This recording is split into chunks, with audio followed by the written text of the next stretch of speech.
Some people have compared you to like NBA Youngboy and like Yungeen Ace. Have you heard that before? Mm-mm.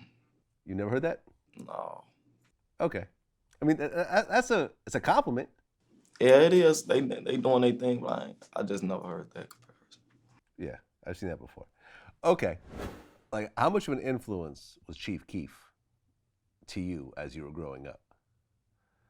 Chief Keef was just a big influence overall to the city, like really, but in a way, kind of not too, because it's like everybody was like that, but you feel me, he the one took off with it. And when he took off with it, you feel me, everybody was falling in line behind him. You feel me? It's now November. You signed your deal, what, last month?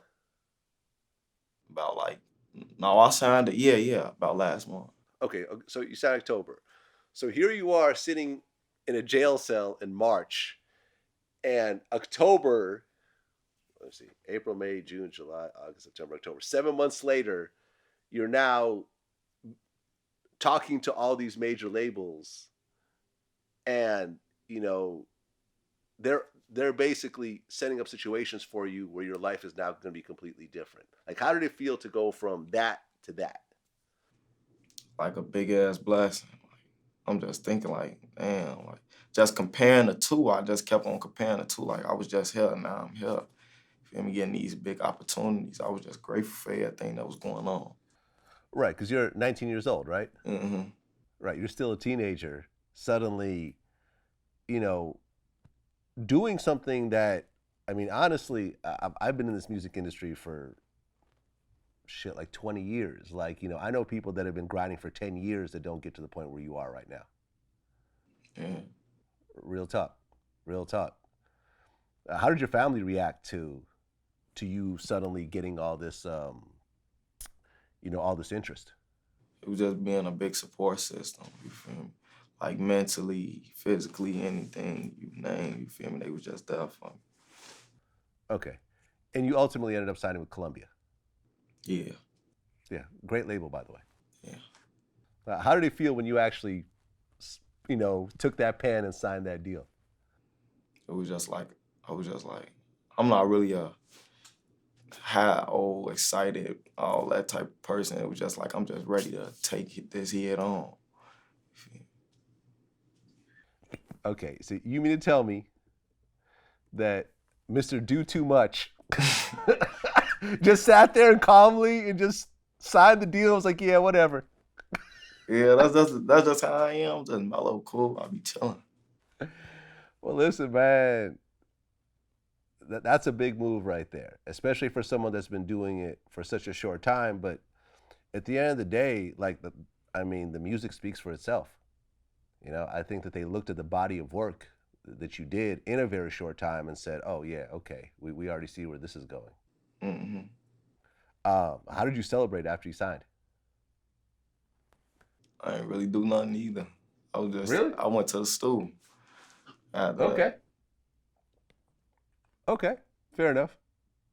Now, you actually did an interview with ZackTV. I guess it was the first interview with ZackTV after he got killed. Mm-hmm. So who's actually doing the interviews now?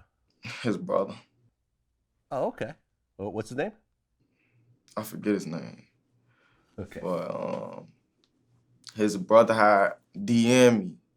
And then it was like, before Zach had died, I always wanted to get an interview with him. You feel me? Like, when I was locked up, I wrote down everything, a list of things that I wanted to do when I got out of jail. You feel me? A ZackTV interview, VladTV interview, etc. You feel me? And then it all just started happening. Wait, so VladTV interview was one of the things you wrote while locked up? Yeah. Okay. I feel honored. Thank you. That made my day today. All right. But, rest in peace to Zach, because me and him, would talk occasionally. Mm-hmm. I've done Chicago interviews as well, but Zach was really in the hood in Chicago. Yeah. Really, most of my interviews were usually after Zach had already done his. Mm-hmm. He was really the trendsetter, and you talked to a lot of artists in Chicago, and Zach gave them their first interview. Yeah. How did you feel when you heard about Zach passing? It it was just crazy. That just a reflection of like what the city got going on. Like anybody could die. Like that's why it is the way it is.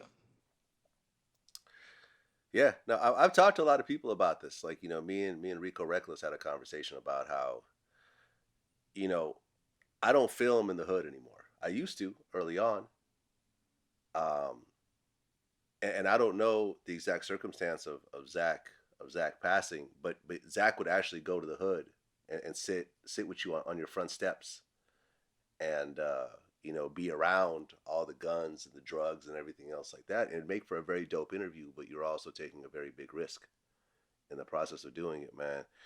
And yeah, the way that he died, he got killed, and then the guy in the car that he was with got killed shortly after. Hmm. It's a fucked up situation, but I think it's really dope, and I think that this really it's a testament to how important ZackTV is the fact that he can continue as a brand. ZackTV continues as a brand even after he's gone. Yeah, because you can still see like the numbers still on the videos and everything. Like he just had that much respect.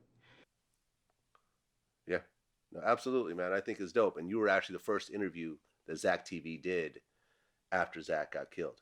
Hmm. So it kind of says a lot about how important you are as well. Yeah.